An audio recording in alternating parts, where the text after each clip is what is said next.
Welcome to Relaxed Reddit Readings. Today we have 4 Reddit stories for you. Reddit stories that will leave you speechless. Story 1. My pregnant coworkers won't stop harassing me over virgin drinks. So my pregnant coworkers are literally harassing me for ordering virgin drinks at work happy hour, and I honestly can't believe what I'm dealing with right now. I'm 28 and I've been at my job for almost 5 years. A few Friday nights each month, we go out to the bar and have drinks together as a team bonding thing. Well, I'm currently 19 weeks pregnant, and I missed a few happy hours early on because I was exhausted and dealing with morning sickness and heartburn. Some people at work already knew about my pregnancy, but I recently made it public knowledge. This past Friday we all went out, and I've only been twice since I've been pregnant. Both times I ordered virgin drinks. Well, apparently this is a huge problem for my coworkers. They keep asking me why I'm even coming if I'm not going to drink alcohol. They're saying things like, why bother showing up if you're just going to order virgin drinks? They're making comments about how it's weird and pointless. One coworker even said I should just stay home if I'm not going to participate properly. I tried explaining that I still want to socialize with everyone and be part of the team, just without the alcohol obviously because I'm pregnant. But they keep pushing the issue. They act like my presence somehow ruins their fun or makes them feel judged, which isn't my intention at all. I just want to maintain my relationships with my colleagues and not become isolated just because I can't drink right now. The bartender has no problem making virgin versions of cocktails, and I'm still paying for my drinks and food like everyone else. I'm contributing to the social aspect and the conversations. I don't make any comments about their drinking or act superior about not drinking alcohol. I literally just order my virgin mojito or virgin margarita and try to have a good time with my coworkers. But now they're making me feel like I'm some kind of party pooper for wanting to join them while pregnant. It's gotten to the point where I'm dreading these work events because I know I'm going to get hassled about my drink choices. Some of them have even suggested I should just get one real drink since a little alcohol won't hurt the baby, which is absolutely not happening. I feel like I'm being pushed out of work social events just because I'm pregnant and can't drink alcohol. These are the same people who will probably complain if I become antisocial or disconnected from the team. Am I really the problem here for wanting to participate in work social events while ordering virgin drinks? If you're enjoying these stories, hit that like button and let me know in the comments which story you relate to the most. Story 2. I planned my own funeral and my family thinks I'm a psychopath. So I planned my entire funeral down to the last detail and now my family thinks I'm completely insane. I'm a 48-year-old guy, and this whole thing started during a family dinner with my wife, my son, and his fiancée. We were talking about family members who've been passing away recently since a lot of our older relatives are in their 70s and 80s now. My son brought up his grandfather's memorial service where we scattered his ashes in the ocean, and he thought it was really beautiful and meaningful. That got me thinking about my own eventual funeral, so I mentioned that I've actually already planned and paid for everything. Well, you would have thought I announced I was dying tomorrow based on their reactions. My wife looked absolutely horrified and asked why I would do something so morbid. My son seemed genuinely disturbed and kept asking if I was okay or if there was something I wasn't telling them about my health. His fiancée just sat there looking uncomfortable while everyone stared at me like I'd grown a second head. I tried explaining my reasoning, which I think is pretty logical. I'm in my late 40s, which means I'm probably closer to the end than the beginning at this point. I've seen how stressful and expensive it is for families to plan funerals while they're grieving. People argue about what the deceased would have wanted, they overspend because they feel guilty, and they make emotional decisions instead of practical ones. I figured I could save my family from all that stress and make sure everything is exactly how I want it. I've prepaid for everything, chosen the casket, picked out the music, written my own obituary, and even selected the flowers.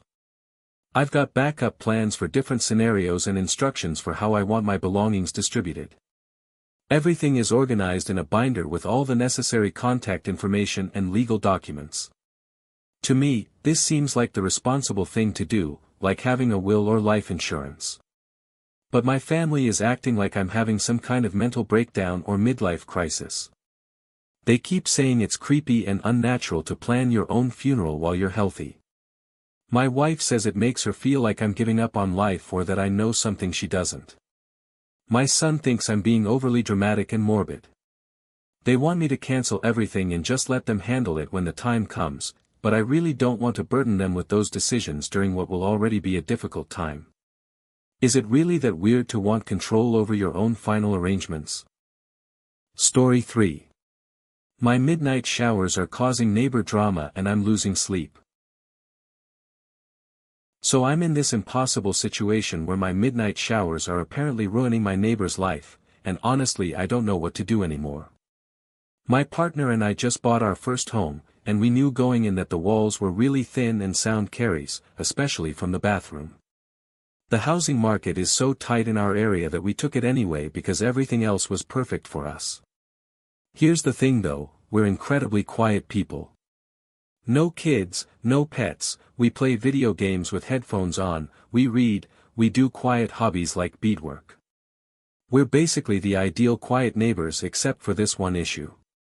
I work a really demanding job with long hours, and I often don't get home until 11 or 11:30 at night.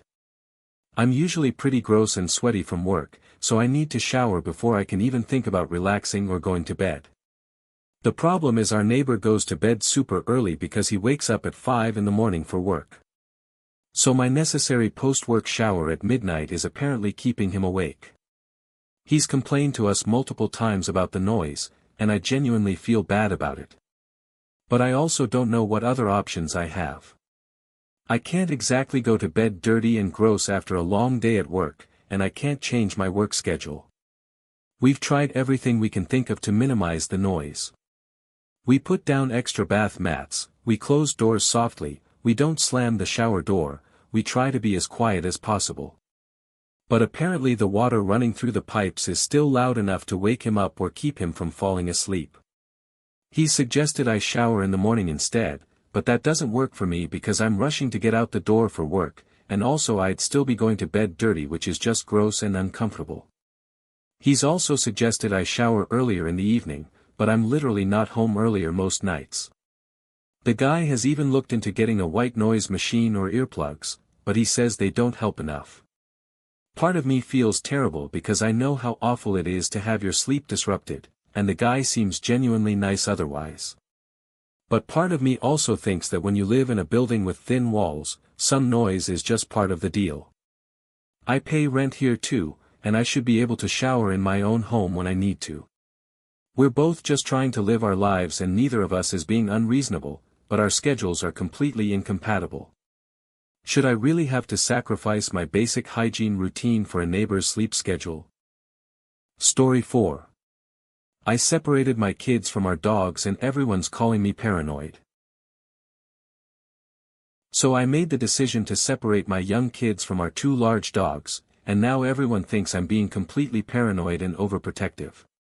We have 2 6-year-old dogs, both pretty big breeds, and I have a 2-year-old and a 4-year-old. When my oldest was just learning to crawl, something happened that really scared me.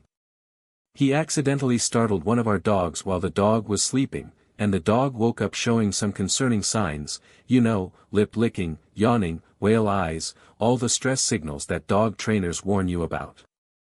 Nothing actually happened, but it was enough to make me realize we needed better boundaries. So I set up a system where the dogs have their own space to retreat to when they feel overwhelmed. They've got the whole kitchen and this huge sunroom area with all their stuff, beds, toys, food, water, everything they need. The basement stairs are gated off, so that's become another dog area. When the kids are playing in the main living areas, the dogs stay in their spaces, and when the kids are napping or in their rooms, the dogs can roam freely.